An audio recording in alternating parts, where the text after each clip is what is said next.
এই যে এই বাড়িটা দেখেন, বরিশালের এটা একটা বাড়ি, ঠিক আছে।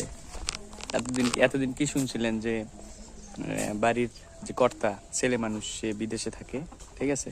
কিন্তু এই বাড়িতে হয়েছে কি, এই বাড়ির ভাবি ইনি মূলত বিদেশে গেছে, সৌদি আরবে। আর 18 মাস থেকে একটা জরিপ করতে আসছি, তো এমন চিন্তা করলাম যে কিরকম একটা অন্যরকম হয়ে গেল। ভাইয়ের জিজ্ঞেস করলাম, ভাই কি করেন? ভাই বলতেছে না উনি বাসাতেই আছে, কিছু করে না। যাই হোক, এই জিনিসটা আমার কাছে অন্যরকম লাগলো, এক্সেপশনাল হিসেবে ভাবলাম, এই জন্য আর কি ভিডিওটা করা।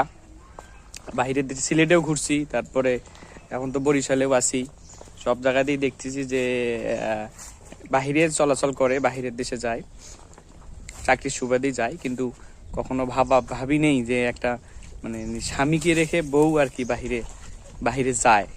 যাই হোক, এই আর কি ভালো লাগলো, অন্যরকম একটা অভিজ্ঞতা হইলো, ভাইয়ের সঙ্গে কিছু প্রয়োজনীয় আলাপ আলোচনা হলো।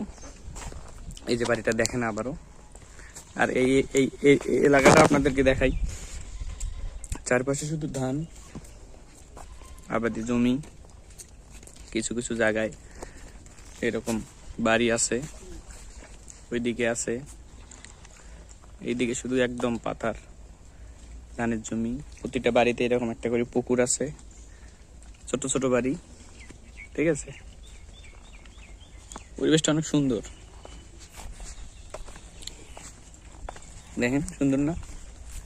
একদম নিরিবিলি, মানে বরিশালের এই এরিয়াগুলা এখন মনে করেন যে ঠান্ডা অবস্থা, একদম পুরোপুরি তো ঠান্ডা, এদিকে কম কেন জানি ঠান্ডা।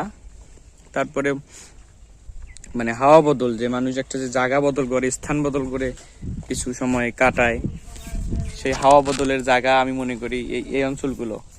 বাংলোবাড়ি, রবীন্দ্রনাথ যেমন কুটিবাড়ি গেছিল কুষ্টিয়ার, এইরকম অঞ্চলগুলো আর কি অনেকটা এইরকম। এগুলোতে অনেক নিরিবিলি ভাবে থাকা যায়, অনেকদিন থাকা যায় আসলে।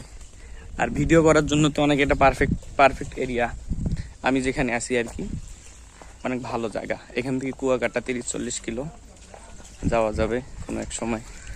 যাই হোক, সবাই ভালো থাকবেন, আর আমার ভিডিওগুলো বেশি বেশি দেখবেন, সাপোর্ট করবেন। ধন্যবাদ, আসসালামু আলাইকুম।